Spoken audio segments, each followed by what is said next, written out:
ערב טוב ומבורך, ברשות מוריי ורבותיי. פרשת השבוע, פרשת וארא. Une paracha que Baruch Hashem, c'est une paracha qui est tellement connue que même les enfants au Gan, les enfants de 3 et 4 ans, ils connaissent cette paracha, puisque cette paracha nous décrit les 10 plaies, un Seret Hamakot, même si pas exactement 10, il y en a 7 dans cette paracha et 3 dans la paracha la semaine prochaine, mais Aïkar Nimtsakan. La majorité des makot, des 10 plaies, se trouvent dans notre paracha. Et donc, on va essayer d'étudier ce soir et d'approfondir qu'est-ce que cette paracha, elle peut nous transmettre comme message. Alors, dans notre paracha, on a plusieurs chapitres. Perek Vav, Zain, Chet et Tet. Donc, 4 chapitres. Début de la paracha, Kadosh Baruch Hu ordonne à Moshe Rabbeinu de faire sortir Am Israël, maintenant de passer à l'action, de sortir Am Israël d'Égypte. Il est temps de les délivrer de leur exil. Et donc le passouk nous délivre 4 termes. Il y en a 5, mais pour l'Égypte, il y en a 4 termes. Arba leshonot shel geoula. Il dit le passouk au début de la paracha, Lachen emor livnei Israël, ani Hashem, vehotzeti etchem mitachat tzivlot mitzrayim. Je vous sortirai, vehotzeti.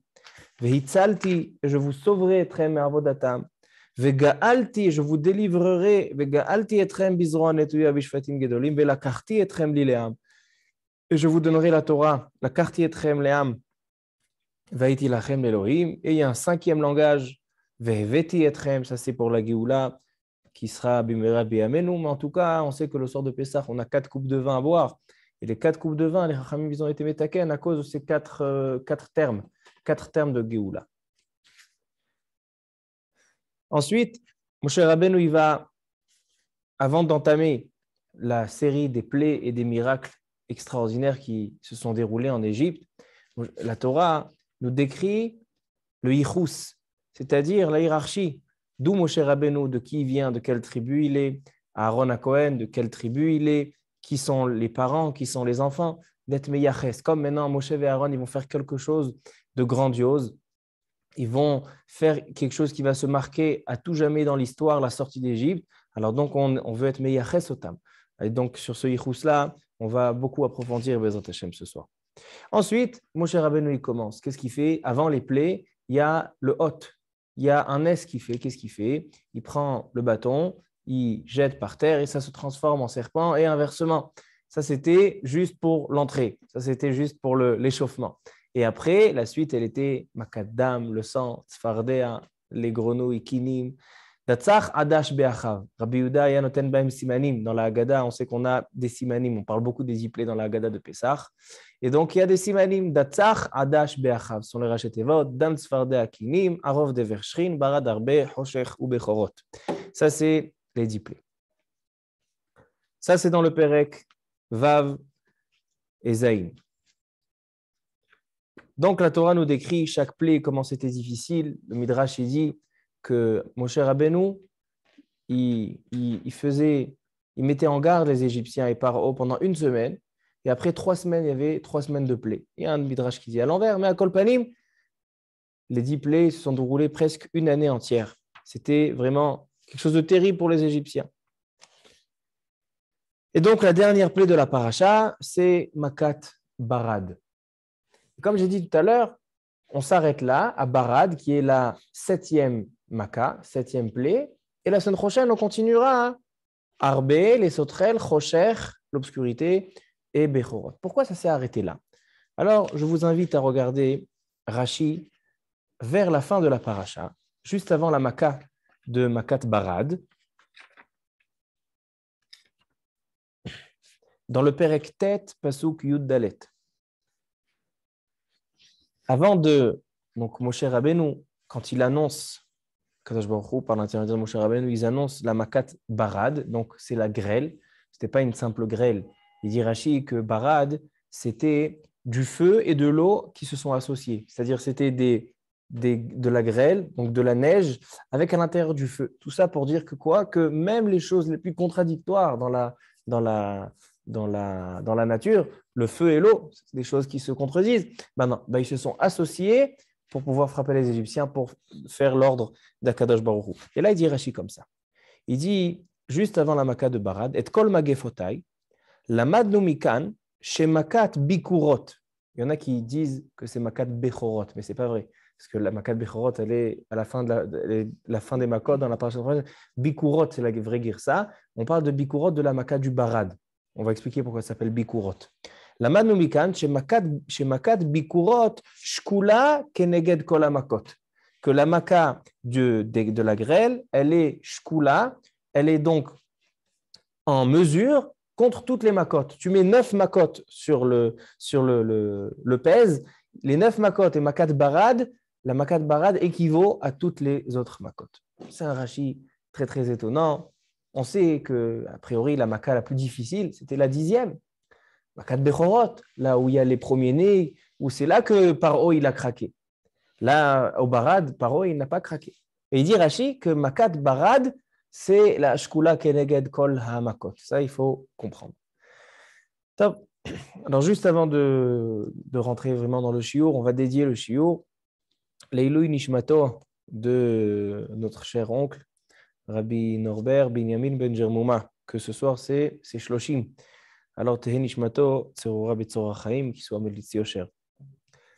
Alors donc, ça, c'est une première question, à savoir, qu'est-ce que c'est, pourquoi la makat barad, donc la grêle, elle est encore plus importante que Bechorot. Elle équivaut à toutes les makot associées. Ça, c'est première question.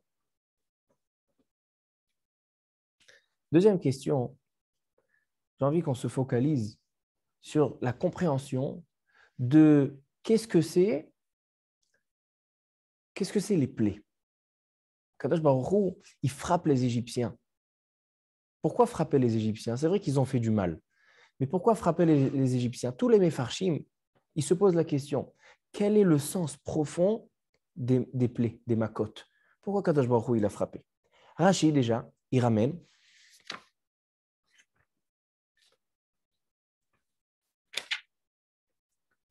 Vous pouvez regarder. Suite à la Maka du Harov, c'est donc les animaux féroces qui venaient faire peur aux Égyptiens. Dans le Perek Chet, Pasuk Yud Zayin. Il y a marqué là-bas, dans le Perek Chet, Pasuk Yud Zayin, Ki imenecha meshaleach et ami, si tu ne laisses pas mon peuple sortir, ineni mashliach becha ou be'avadecha ou be'amecha ou be'batecha et he'arov. Je vais envoyer, je vais libérer les animaux qui sont très féroces et qui vont venir de partout en Égypte. Umal'u bate Mitzrayim et he'arov. Il vient Rashi et il dit c'est quoi et he'arov? Kol mine chayot raot ou nechashim ve'akrabim be'irbuvia. C'était un mélange de toutes sortes d'animaux féroces en même temps. Vayu mashritim bahem. Et donc ils abîmaient tout. Et il dit Rashi, ve'yesh tam badavar ba'agada bechol maka ou maka lamazou ve'lamazou. Rashi il nous dévoile que chaque maka dans la Agada, donc dans le Midrash, on décrit chaque maka, chaque plaie. Pourquoi Akadosh Baruch Hu, il a fait cette plaie? Pourquoi le sang spécifiquement? Pourquoi les grenouilles spécifiquement? Donc ça, c'est Rashi ramène ce Midrash. Donc tous les ans, en général, on est feignant. Et quand Rashi nous dit il y a dans la Haggadah, alors on dit merci beaucoup à Rashi et on laisse ce Rashi pour l'année d'après. Mais cette année, on va essayer de ne pas être feignant et d'ouvrir le Midrash qui dit Rashi. C'est quoi? Qu'est-ce qui a marqué dans le Midrash là-bas? Donc j'ai ramené avec moi le Midrash Tanchuma. Midrash Tanchuma, c'est un Midrash très très célèbre. Et le Midrash Tanchuma, il explique le sens des 10 plaies. Il dit le Midrash Tanchuma. Eser makot kulan mida keneged mida. Il dit sache, il dit le Midrash, si tu cherches le sens des makot, des 10 plaies, pourquoi Kadosh Baruch Hu, il a frappé les Égyptiens? Et pourquoi 10, le chiffre 10 de 10 plaies? Et pourquoi spécifiquement ces plaies qui sont des plaies qui sont très, très originales? Alors il dit le Midrash comme ça. C'est mida keneged mida, mesure pour mesure. Ce que les Égyptiens ils ont fait à Israël, ce qu'ils ont fait souffrir le peuple juif en Égypte, Akadosh Baruch Hu, il leur a fait mida keneged mida. Alors venez, on voit quelques-uns. Dam, pourquoi la plaie du sang? Lama hevi alav dam? לפי שלא היו מניחים בנות ישראל לטבול מטומאתם, כדי שלא יהיו פרים ורבים. Les Égyptiens, ils savent que Am Israël, c'est un peuple qui est kadosh, qui est pur. Et ils savent que s'il n'y a pas de mikvé, si les femmes ne vont pas se tremper au mikvé, alors Am Israël ne pourra pas se multiplier, ne pourra pas avoir d'enfants. Donc, qu'est-ce qu'ils ont fait, les Égyptiens? Ils ont empêché les filles, les Bnot Israël, les femmes, l'itbol mitum atam. Alors, c'est pour ça qu'Akadosh Baruch Hu, qu'est-ce qu'il a fait? Il a pris le Nil. C'est l'endroit où on est censé se tremper. Il a pris le Nil, il a renversé en du sang, le sang qui symbolise la Toum'a, l'impureté de la Nida. Ensuite, qu'est-ce qu'on a? On a Tzfardea. Tzfardaim, lama hevi alehem? מפני שהיו משתעבדים בישראל ואומרים להם, הביאו לנו שקצים ורמסים. Qu'est-ce qu'ils faisaient les Égyptiens? Ils savaient que le juif, il est écœuré de tous les fruits de mer et toutes les choses qui ne sont pas cachères, tous les shkatzim et les remassim, tous les insectes. Alors donc un juif, non seulement que c'est interdit pour lui de manger, mais ça l'écœure. Alors qu'est-ce qu'ils faisaient les Égyptiens? Ils disaient aux juifs, toi aujourd'hui tu vas aller me ramener 1 kilo de moules, 1 kilo d'escargots. Comme ça, tu vas venir me les cuisiner.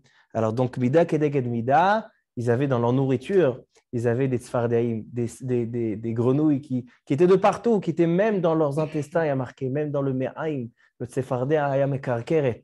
D'accord, la grenouille, elle faisait ses bruits même des intestins et de l'estomac des Égyptiens. Ensuite, qu'est-ce qu'on a? Dam tzefardea kinim. Il dit pourquoi kinim lama? Chez Samo et Israël mechabde chutzot. Qu'est-ce qu'ils ont fait? Ils ont pris un juif, que le juif, c'est le plus cher dans les yeux d'Akadosh Baruch Hu. Qu'est-ce qu'ils lui ont demandé de faire? Il dit, toi maintenant, tu vas nettoyer les rues d'Égypte, les rues d'Alexandrie, les rues de Pitom vers Ramesses. Vas-y, balaye la poussière qui se trouve dans les rues. Alors, kenegedze, toute la poussière, tout le hafar qu'il y avait en Égypte s'est transformé en poux, en kinim. Ça, c'est Dam Tzfardea Kinim. Arov, les bêtes féroces. Pourquoi? Lama, Shayu Amitzrim omrim le Israël, ou aviu lanu dubim ve'arayot, kedeliot metzerim baem. Qu'est-ce qu'ils faisaient? Les Égyptiens, pour s'amuser et pour embêter les Juifs, ils disaient, allez dans les forêts, allez dans le désert, parce qu'il n'y a pas de forêt en Égypte, mais dans le désert, allez nous chercher des lions. Allez nous chercher des ours. Ils savaient que ce n'était pas possible, ce n'est pas des animaux qui se trouvent là-bas. Alors, qu'est-ce qu'ils ont fait? Mida keneged mida, les animaux féroces sont venus sur les Égyptiens.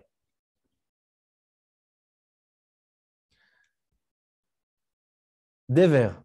Dever, c'est tout le bétail qui meurt. Tout le bétail, les moutons, les vaches, tout ce qu'il y avait, toutes les tables et toutes les fermes des Égyptiens, il y avait tous les animaux qui sont morts. Pourquoi? Parce qu'ils ont mis les Juifs, ils les ont mis qui devaient travailler à garder le bétail. Alors, kenegedze, et pourquoi ils faisaient ça? Il les mettait à garder les animaux dans les endroits qui sont loin. Ils ne voulaient pas qu'ils rentrent chez eux, pour pas que la famille s'agrandisse. Donc, ils éloignaient les Juifs le maximum, les hommes. Donc, qu'est-ce qu'ils faisaient? Ils mettaient les hommes en tant que bergers dans les collines loin de la ville pour être Memaet Peria Verivia. Qu'est-ce qu'il a fait à Kadosh Baruch Hu? Tout le bétail, il est mort. Et donc, le Midrash, il continue et il détaille, il explique. Donc, je vous invite à regarder le Midrash Tanchuma. On n'a pas le temps, je n'ai pas envie de m'attarder sur ce Midrash, mais on voit que chaque Maka, Mida Keneged Mida. Mais personnellement, ça ne me répond pas encore à ma question. C'est vrai que Mida Keneged Mida, c'est vrai qu'il faut frapper les Égyptiens mesure pour mesure. Mais quand on voit dans la paracha, quand on lit la Torah, on voit que les plaies, ils servaient, c'était le déclencheur de la sortie d'Égypte. S'il n'y avait pas, c'est-à-dire les Juifs, les Bnei Israël, ils étaient censés se trouver en Égypte lors des Aseret Hamakot. Et ça, c'est quelque chose qui est étonnant. Pourquoi ils ont besoin de se trouver en Égypte quand il y a Aseret Hamakot? Si tu veux punir les Égyptiens, tu peux les punir. Pourquoi tu es obligé de coincer encore les Juifs encore pendant un an? Tu as décidé à Kadosh Baruch Hu de sortir d'Israël d'Égypte. Alors sors-les sur le champ et après tu t'occupes des Égyptiens, tu leur fais leur punition. On voit ici que les Makot, ce n'est pas seulement Mida Keneged Mida, ce n'est pas seulement mesure pour mesure. On voit quelque chose de plus profond. On voit qu'il y a vraiment un besoin que Am Israël, il assiste et il se trouve dans les plaies pour pouvoir sortir d'Égypte. Et ça, c'est ce qu'il faut, ça c'est en fait le sens du shiur, ce qu'on va essayer de trouver et de comprendre ce soir. D'accord, donc on a dit pour l'instant les premières questions. C'est quoi le sens des plaies? Pourquoi les Juifs ils doivent se trouver là-bas? Et pourquoi la Maka de Barad, Maka de la grêle, elle est Shkula Keneged Kol HaMakot? Encore deux questions et après on répond. La deuxième question, elle est la suivante. Moshe Rabbeinu, dans la paracha de Shemot, Moshe Rabbeinu, il s'adresse à Kadosh Baruch Hu en lui disant, Kadosh Baruch Hu, regarde, Hem lo ya'aminu li. Ils ne vont pas me croire.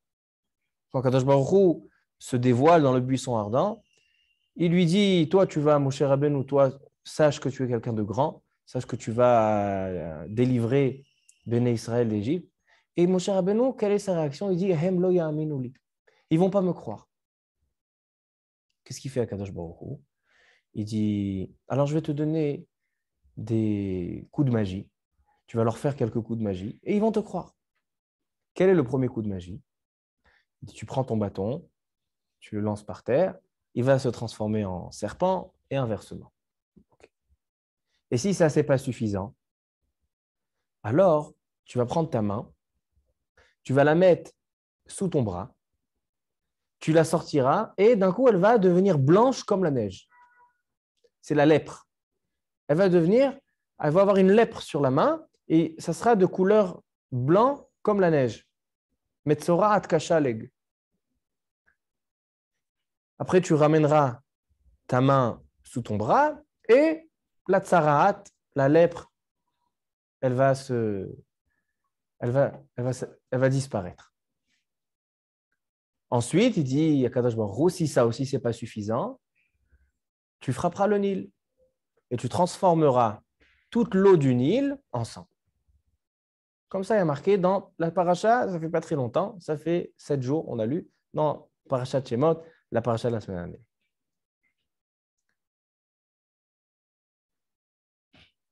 Donc, maintenant, ce qu'il faut comprendre,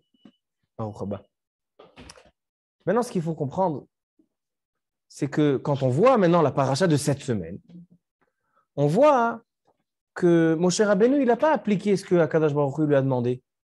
C'est vrai que Moshe Rabbeinu, il a fait le premier le premier miracle, le premier coup de magie de le bâton avec le serpent.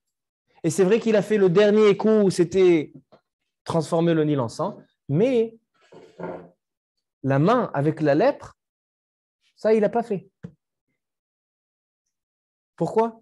Pourquoi, mon cher Rabbeinu? Si tu dis que une suffit, alors fais seulement la première, le serpent. Mais si tu vois que ça ne suffit pas, il faut leur faire aussi Makat Dam. Alors pourquoi tu n'as pas fait celle du milieu? Le deuxième miracle, c'était quoi? De mettre la main et que ça devient Metzorat Kashaleg. Ça, c'est une première question. Et deuxième question, c'est qu'en fait, les deux premières, donc le bâton qui se transforme en serpent et la main qui devient lépreuse, ça ne fait pas partie des makotes. Ça ne fait pas partie des plaies. Parce que pourquoi? C'est des coups de magie. Le sang, ça a frappé tout le Nil, on ne peut plus boire, ainsi que toutes les plaies. Mais les deux premières, c'est seulement des nissim, seulement des miracles, pas des plaies. On est d'accord? Mais maintenant, ce qu'il faut comprendre, c'est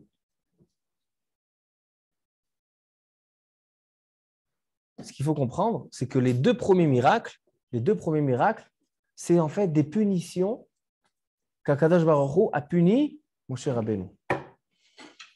Vous savez que les deux premiers miracles, c'est des punitions qu'Akadosh Baruch Hu a puni Moshe Rabbeinu. D'où je le sais, c'est Rashi qui me dit. Regarde, venez, on regarde dans Parashat Shemot.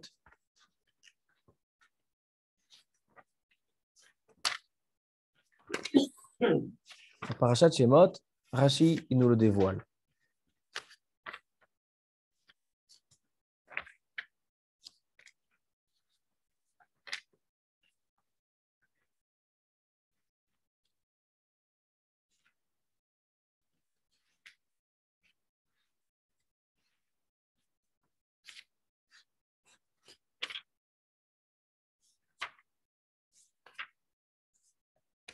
Dans le Perek Gimel,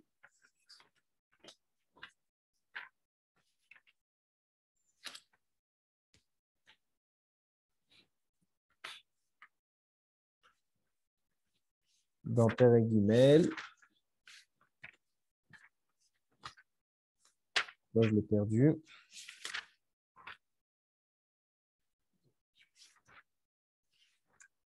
Ah, pardon. Perek Dalet, Pasuk, Vav. On va commencer par le Pasuk Aleph. Perek Dalet, Pasuk Aleph. Vayad Moshe Vayomer. Vehem lo ya'aminu li. Akadosh Baruch Hu, ils vont pas me croire. Velo yishme'u bekoli. Ki yomru lo nira elecha Hashem. Ils vont dire, tu es un clown. Personne ne s'est dévoilé à toi, Moshe Rabbeinu. Vayomer elav Hashem. Mazebe yadecha. Qu'est-ce que tu as dans ta main? Vayomer maté. Il dit, j'ai un bâton. Vayomer ashlicheu arza.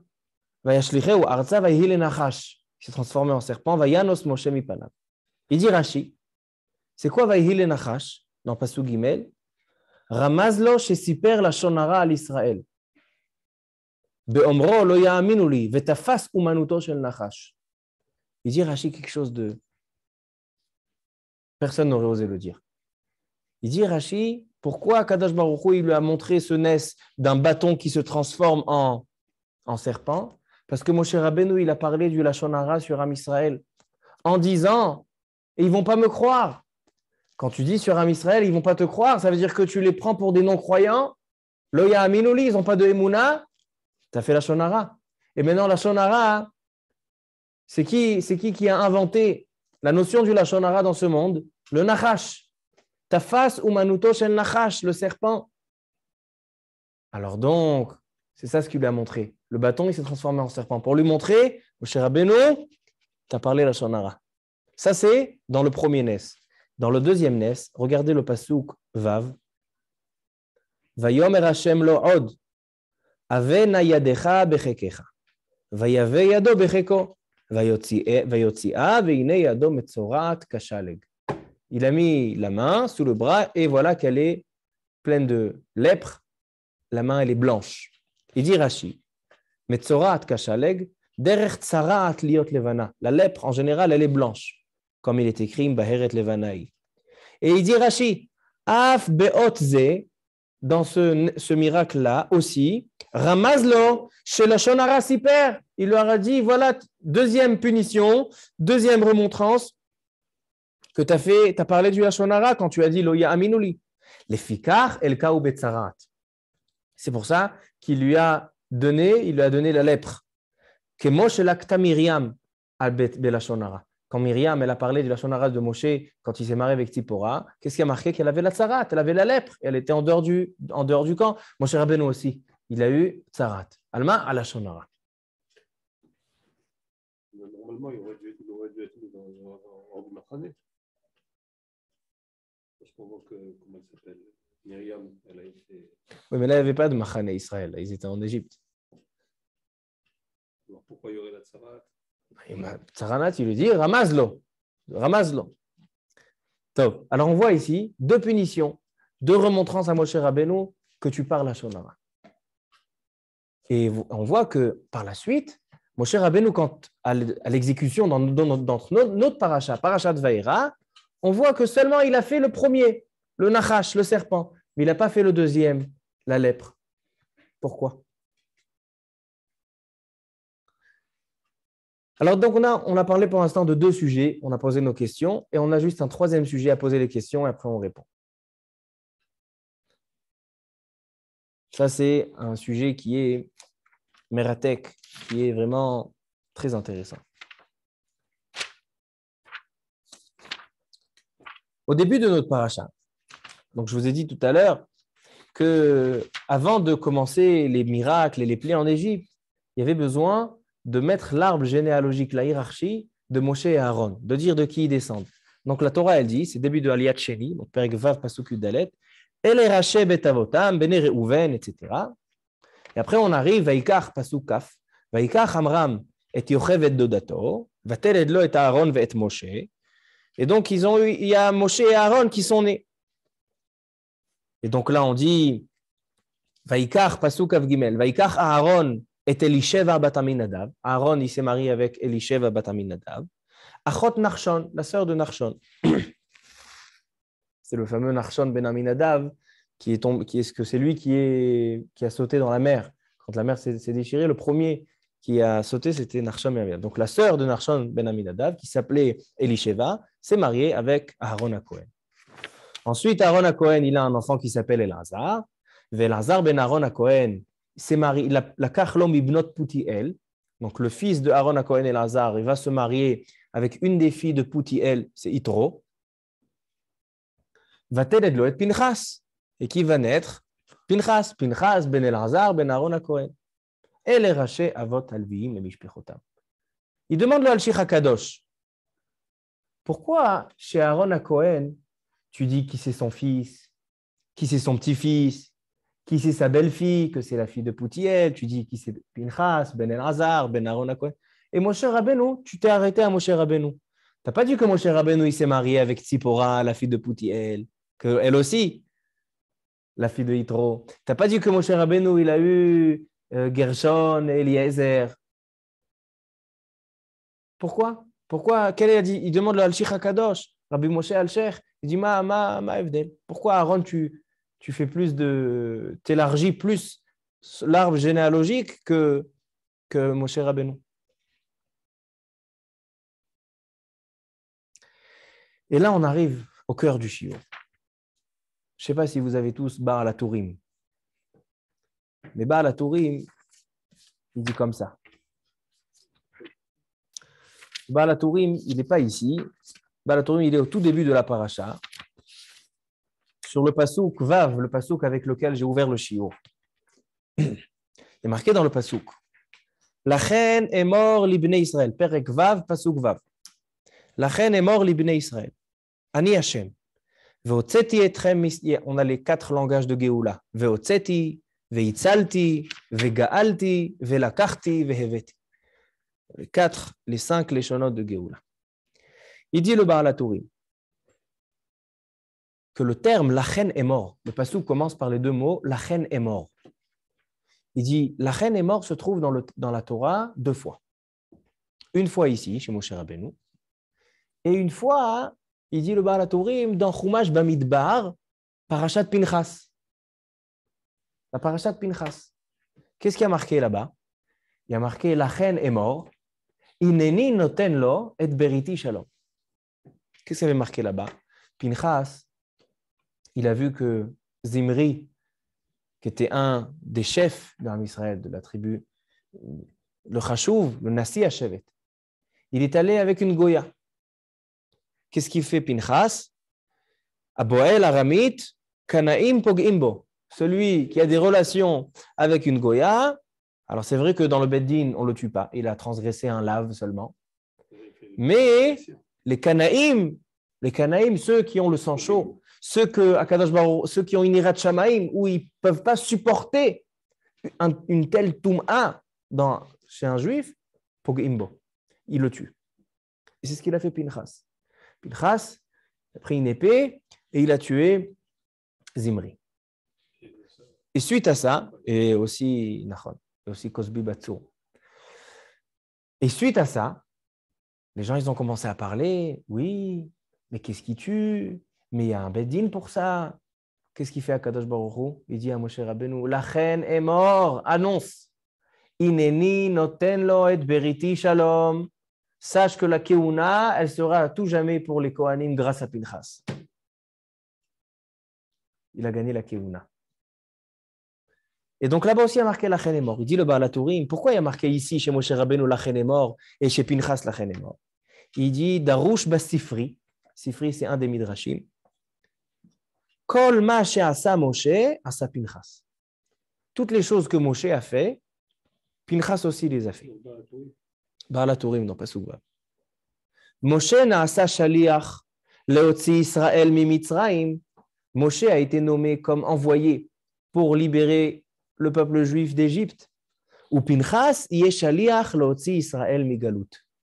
Et donc Pinchas, lui, c'est lui qui va délivrer les Juifs de la galoute. Pourquoi?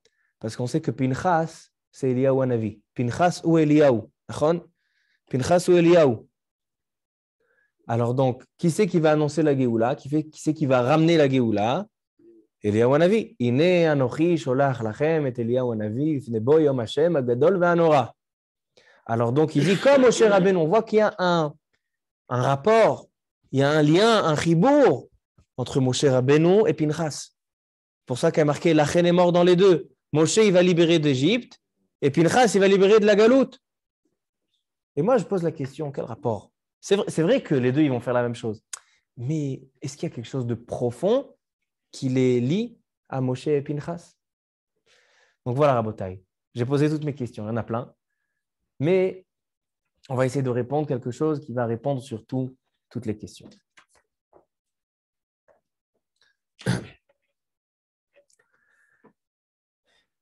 Alors, le Yesod de ce soir, j'ai été inspiré du livre Igra de Kala. Le livre Igra de Kala, c'est un livre qui a été écrit par le Bnei Issachar, un livre moins connu. Tout le monde connaît le livre Bnei Issachar de Rabbi Tzvi Elimelech Shapir Amidinov.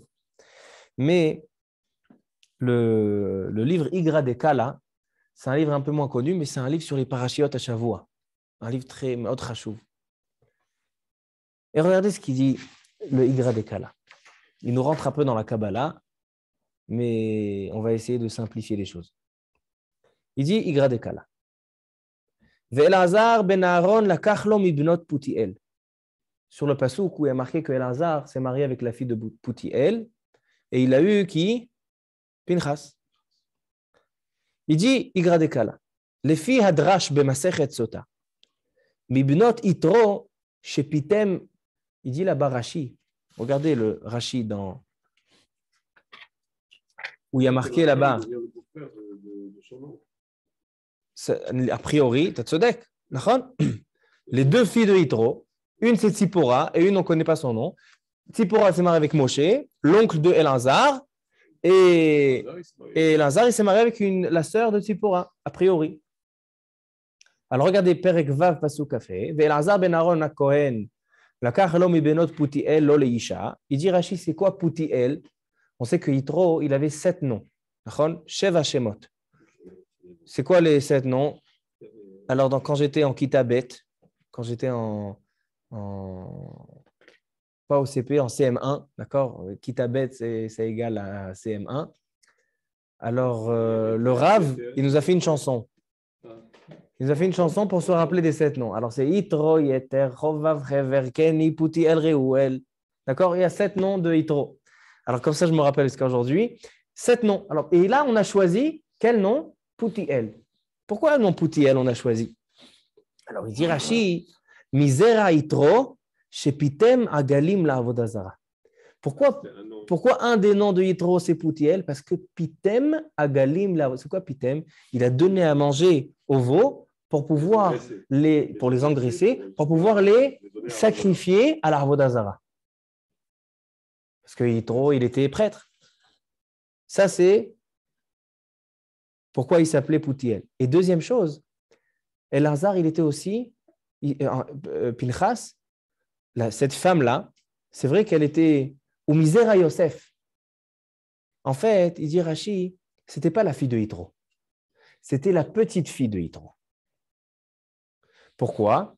Sa mère de cette femme, c'était la fille de Yitro. Mais son père, c'était le fils de Yosef. Ou misera Yosef, chez Pitpet Beitzro. Yosef. Alors, je ne sais pas si c'est une fille avec un fils ou un fils avec une fille. Ani lo yoder. Mais il y a marqué que la femme de Pinchas, donc la belle-fille de Elazar, c'était une fille de petite fille de Yitro et petite fille de Yosef.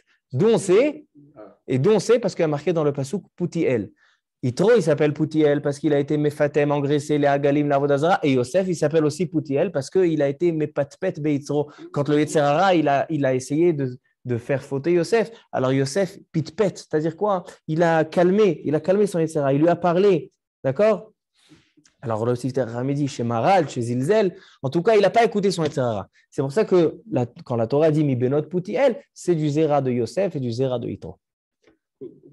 Comment ça se fait qu'il était de cette génération? Parce que Yosef, il est de 300 ans, donc avant le... Alors peut-être un petit-fils ou une petite-fille, peut-être des générations après. Oui, mais il n'était pas de la génération de Yitro. Or, il se retrouve au même niveau.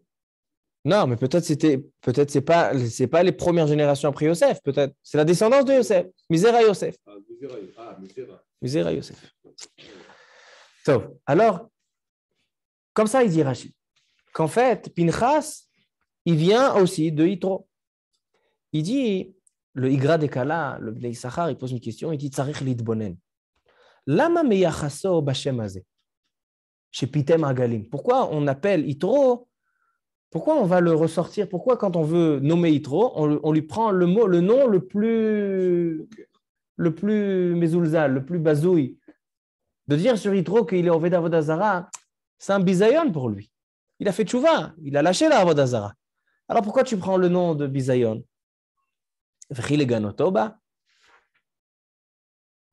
Écoutez bien. Maintenant, il faut me suivre. À partir de maintenant, je réponds surtout. Il dit Yadoua Lanou. Vous savez que toute la galoute d'Égypte, il dit le Zohar HaKadosh, je l'ai ramené plusieurs fois, que c'est pour être metaken, le ched de Adam Arishon.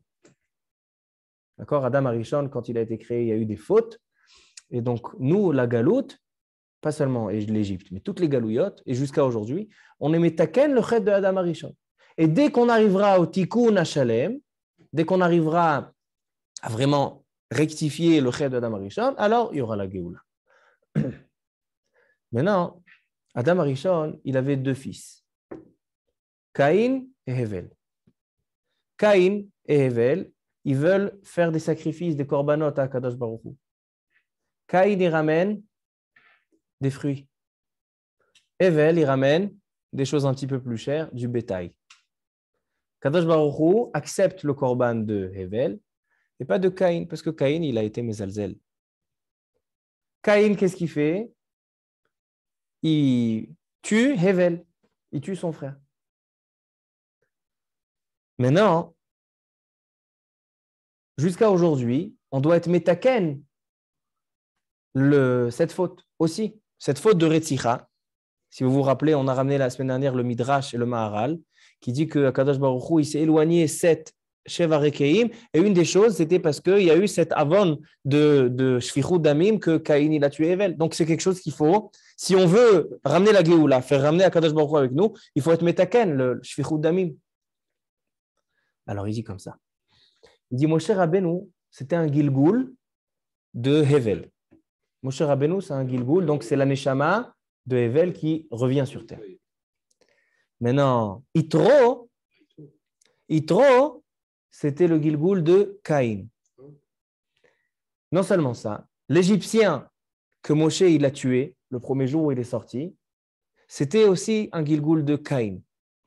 Donc qu'est-ce qu'il a fait? En fait, Caïn, il a eu deux fautes. Il a tué son frère, et deuxièmement, quand il a vu qu'Akadosh Baruch Hu n'a pas accepté son korban, il a dit alors je lâche Akadosh Baruch Hu, je vais aller chez un autre Dieu, je vais faire Avodah Zara. Donc en fait, il a fait les averot les plus chamurot. Et il a fait aussi la troisième avera, plus chamura Gilo Yarayot. Hevel, quand il est né avec une sœur jumelle. Et normalement, non, je parle de Caïn. Caïn, il a fait 3 averot chamurot. Il a fait Shfichut Damim, il a tué son frère. Avodah Zara, parce que quand on n'a pas accepté son korban, il a été Avodah Zara. Et Gilo Yarayot. C'est quoi Gilo Yarayot? Quand Hevel il est né avec une sœur jumelle. Et normalement, il devait se marier avec sa sœur jumelle, Hevel avec sa sœur jumelle. Qu'est-ce qu'il a fait Caïn? Il a tué Hevel et il a pris la femme. Et il a pris la sœur jumelle de Hevel. Donc c'est Gilui Arayot. Il a fait Giloy. Il a fait les 3 avonot. Maintenant, nous, on doit essayer de faire pour pouvoir sortir d'Égypte, parce qu'on a dit que sortir d'Égypte et sortir de toutes les galouillottes, c'est rectifier les 3 averot hamurot. Alors, donc, il faut les 3 choses. Donc, Moshe Rabbeinu, que lui, c'est le Gilgoul de Hevel qui a été tué, assassiné. Qu'est-ce qu'il va faire? Il va sortir, il va tuer l'Égyptien. Que l'Égyptien, c'est le Gilgoul de Caïn. Donc, il a rectifié, il a fait un tikkun, le tikkun de Caïn. D'accord? Il a fait le tikkun de la faute de Caïn. Il lui a fait Retzicha, il lui a fait sa kaparat avonot. Ensuite, dès que Moshe Rabbeinu il a tué l'Égyptien, il s'est sauvé chez qui? Chez Yitro. Que Yitro, lui, c'est le Gilgoul de Caïn de Avodah Zara. L'Égyptien, c'était Caïn de Rotseach. Dès que j'ai terminé, dès que j'ai fait le tikkun de Caïn dans Shfichut Damim, maintenant, Yitro, qu'est-ce qu'il a fait? Il a lâché la Avodah Zara, parce que maintenant, Caïn, il a été arrivé au tikkun. Donc, qu'est-ce qu'il a fait, Yitro? Il a lâché la Avodah Zara. Donc, qu'est-ce qu'il fait Moshe? Il va se marier avec la fille de Yitro, parce que c'était la sœur jumelle, il y a marqué dans Shara Gilgulim que la sœur jumelle de Hevel, c'est le Gilgoul de Tzipora. Et c'est pour ça qu'il s'est marié avec Tzipora. Ça veut dire que Moshe et Tzipora, c'est en fait Hevel et sa sœur jumelle. Venons, on continue. Ça, c'est quoi dans le... Igra Dekala. Igra Dekala, Alpia Kabbalah. Il dit qu'il y a Hevel Korban Hashem. Donc, je vous ai expliqué tout ce qu'il dit. Il dit que Kasher ba Moshe shesilek minara azatov nitbarer venigmar tikuno. Donc maintenant, pourquoi il veut expliquer ça? Parce qu'il veut répondre le Igra Dekala. Il veut répondre pourquoi quand on a nommé Yitro, on a nommé Poutiel. Il dit c'est pour ça qu'on a nommé Poutiel. Parce que Elazar, quand on veut parler de Yitro, on veut parler du Tikkun. Veine odutzrach letaken mashuaya malach hamavet baolam veharag lehevel velakach Elazar achat mi benotav. Donc qu'est-ce qu'il a fait Elazar? Regardez encore un lien entre Moshe et Elazar. Moshe, il a pris la fille de Poutiel parce qu'il faut faire le Tikkun de Giloy Arayot. Et Elazar aussi, Pinchas aussi, Pinchas ou Eliaou, il est allé se marier aussi avec une descendante de Yitro. Alken kerao Poutiel. Qui a ish epitem agalim lioto gilgul Caïn. Parce que, en fait, quand on veut parler du mariage de Pinchas avec une descendante de Yitro, alors on veut parler de quoi? Du tikkun, de la réparation. Et c'est la réparation de quoi? Ce n'est pas la réparation de Yitro, parce que Yitro, il est tzaddik. C'est la réparation de Poutiel. C'est pour ça qu'il dit le pasouk, il dit Igra Dekala. C'est pour ça qu'il a marqué Velazar, la kachlo mi benot Poutiel, pour dire qu'il a fait le tikkun de Caïn dans les 3 choses. Avodah Zara, Giloy Arayot, Shfichut Damim. C'est pour ça qu'il a marqué le mot Poutiel. Ça, c'est ce qu'il dit le Igra Dekala. Moi, maintenant, après que j'ai vu ce Igra Dekala, j'ai dit venez, on agrandit la soupe et on rajoute encore quelques épices. Je croyais que justement Aaron aussi, il avait fait le tikkun avec son frère de Caïn et Hevel. Je crois qu'il y a encore des choses, encore des prinotes à Tmetakel. Mais comme ça, c'est ce qu'il dit le Igra Dekala. Maintenant, écoutez bien. Si on observe ces paroles du Igra Dekala, on voit qu'en fait, pour pouvoir sortir d'Égypte, il faut nettoyer le mal. C'est-à-dire que Moshe Rabbeinu, il fait toutes sortes d'actions. Il va tuer l'Égyptien, il va chez Yitro, il se marie avec Tzipora. Après Elazar, il va se marier avec Tzipora. Avant les Makot, avant qu'on commence le processus de la sortie, il faut faire tout ça. Qui se marie avec Tzipora, que Elazar, il aille chercher une femme. C'est pour ça que dans le Yichus, ça vient répondre à la question du Al-Shich HaKadosh. Shich HaKadosh, il avait demandé pourquoi dans le Yichus de Moshe, tu t'es arrêté à Moshe, tu n'as pas dit qui c'est ses enfants, qui c'est ses petits-enfants. Et chez Aaron, tu dis que c'est son fils, son petit-fils Pinchas.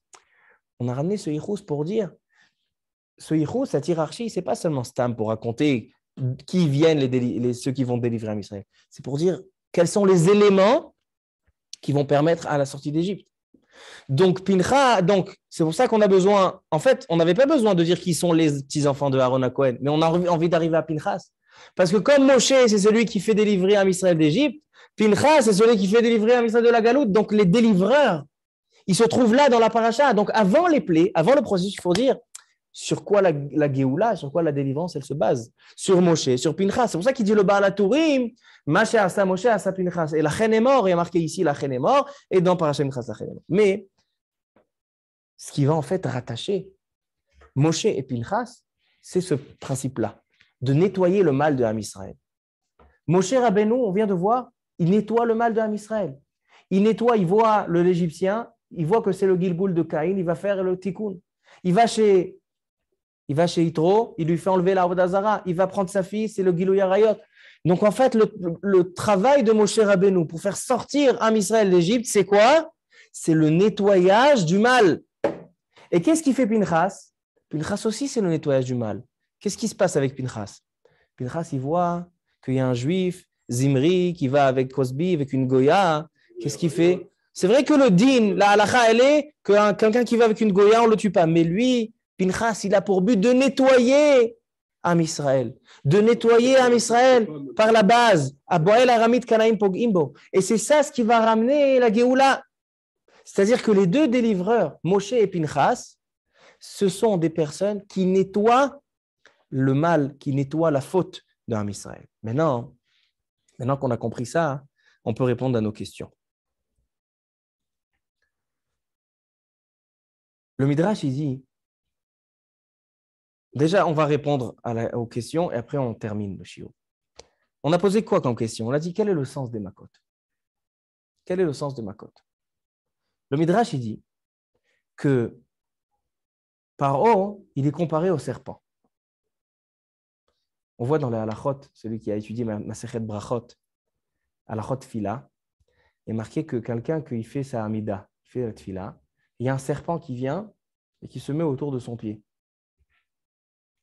Il a dit la Mishnah que même s'il y a un serpent qui vient autour de son pied ou un roi qui vient lui dire bonjour, le saluer, on ne s'arrête pas dans la tfila.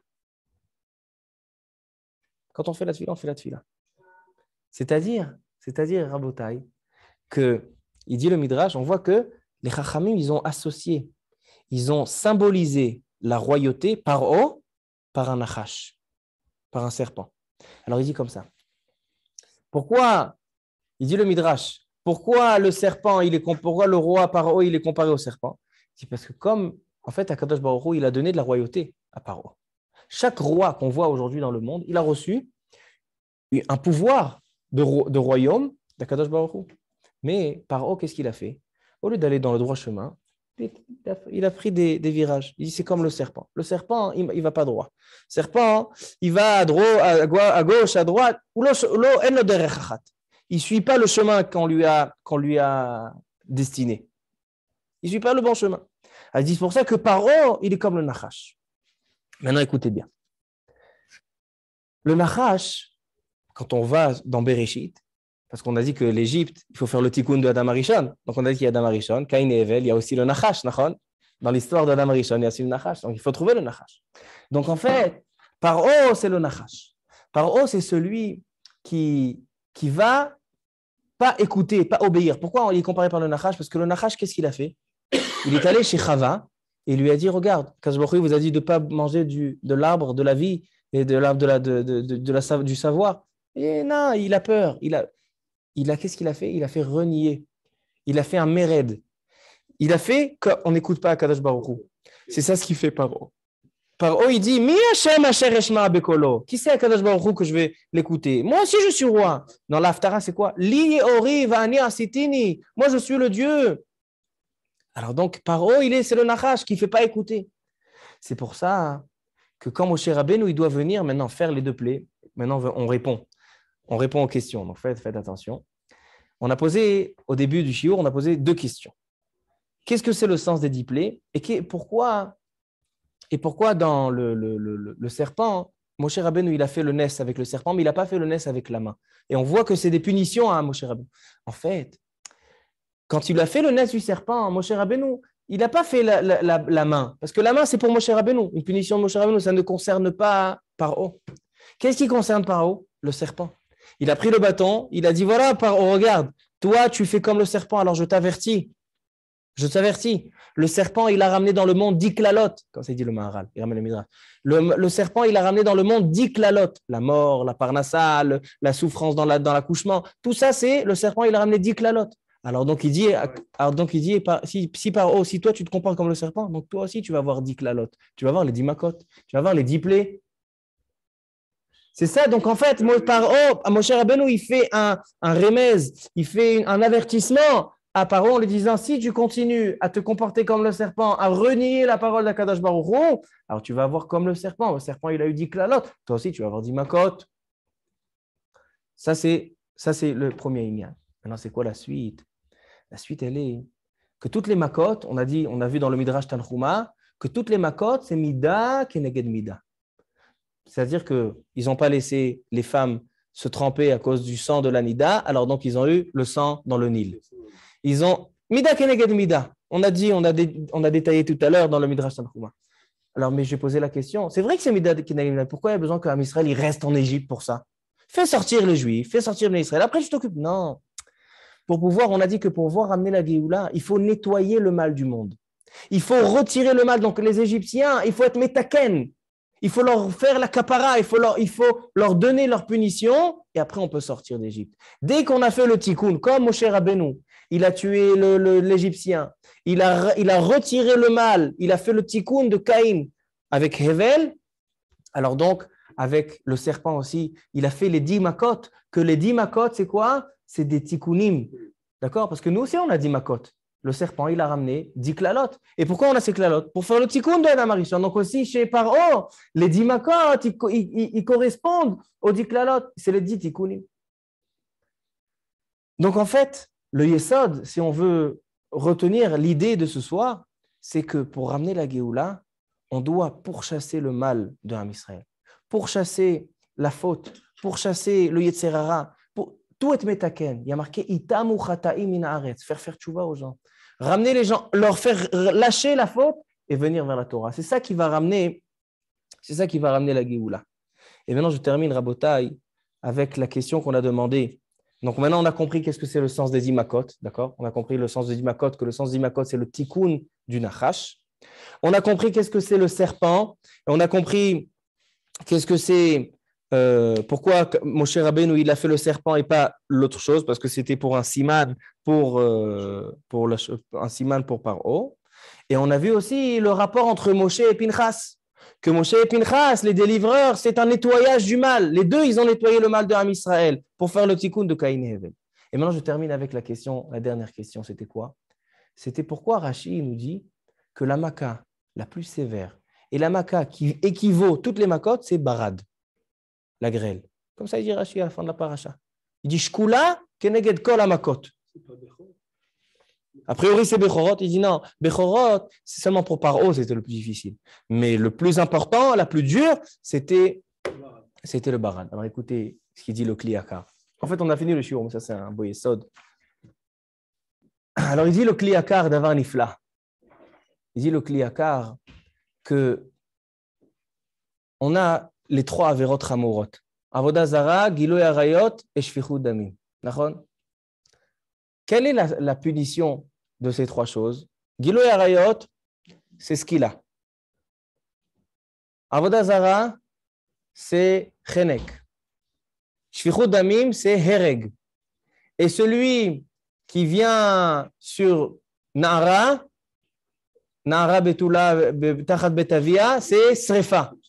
Donc ça veut dire que les quatre Averot Hamurot, donc qui sont 3 Avodah Zara Giloy Shfichut Damim, il y a le Knas, mais ça c'est Onès.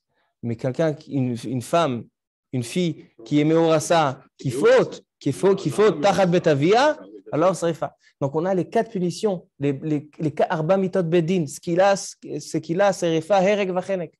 Non, il dit le Kliyakar d'avar nifla. Il dit dans Barad, il y avait les 4 méthodes Bedin. Le Barad, il avait ce qu'il a, parce que le Barad, il tombe comme des pierres, c'est comme ce qu'il a. Srefa, dans le Barad, il y avait du feu, il dit Rashi à l'intérieur de le feu. Hereg, c'est quoi Hereg? Il dit dans Teilim, Argou Barad, le Barad, il était aussi Hereg. Et Chenek, c'est quoi Chenek? C'est étouffé, l'eau, elle faisait noyer. Donc il y avait Arba Mitot Bedin. Maintenant, il dit, pourquoi les 4? S'ils ont fait Avodah Zara, il dit, il y a une Avera, d'abord c'est une chose, mais il y a une Avera qui équivaut les 3 Averot Hamorot. C'est quoi? C'est la Shonara. La Shonara, ça équivaut Avodah Zara, Giloy Arayot, Shfichut Damim. Maintenant, Paro, écoutez bien ce qu'il dit le Kliakar. Paro, il était comme le serpent. Il a parlé la Shonara, il a dit sur Akadosh Baruch Hu, Mi Hashem Hashem Ereshma Bekolo. C'est-à-dire que Paro, il s'est comporté comme le serpent. Il n'a pas compris le remez de Moshe Rabbeinu, ne te comporte pas comme le serpent. Il s'est comporté comme le serpent. Maintenant, le serpent, c'est quoi sa Umanout? C'est quoi son travail? Son travail, c'est la Shonara, c'est avec la parole faire renier Akadosh Baruch Hu. Alors, donc, il a eu quoi? Arba mitot bedin. Il a eu les 4 avérotes, les quatre morts de Bedin à cause du Lashon Hara qui équivaut les 3 ensemble. C'est pour ça qu'il y a marqué dans Barad qu'il y avait les colottes. La seule Maca, la seule plaie où il y avait des voix célestes, des colottes, c'est dans le Barad. Pourquoi? Ça équivaut au Lashon Hara. La kapara sur la Lashon Hara, c'est une voix qui est sortie par l'homme, c'est par des voix. Il y a marqué que le Metzora, celui qui raconte la Lashon Hara, et il a eu la lèpre, qu'est-ce qu'il ramène comme korban? Il ramène des tziporim, des oiseaux. Pourquoi? Il dit le Midrash, parce que les oiseaux, ils chantent, ils font du bruit. Alors le col des oiseaux, il les met chaper sur le col du Lashon Hara, sur la voix, sur le son du Lashon Hara. Comme ça, il dit le Kliaka. C'est pour ça que Makat Bechorot, c'est la plus difficile. Donc ça se rattache avec ce qu'on a dit, que par haut, on a en fait dans l'Égypte, on a le Adam Arishon, toute l'histoire d'Adam Arishon. On a Adam Arishon, Caïn et Hevel, et même le Nachash. D'accord? On a toute l'histoire d'Adam Arishon qui se reproduit en Égypte et il faut faire le tikkun pour faire sortir l'Égypte. Voilà, ça c'est ce qu'on a dit. Il y a une suite encore dans le Kliakar, mais il est tard. Alors voilà, Baruch Adonai Le'olam, Amen ve Amen.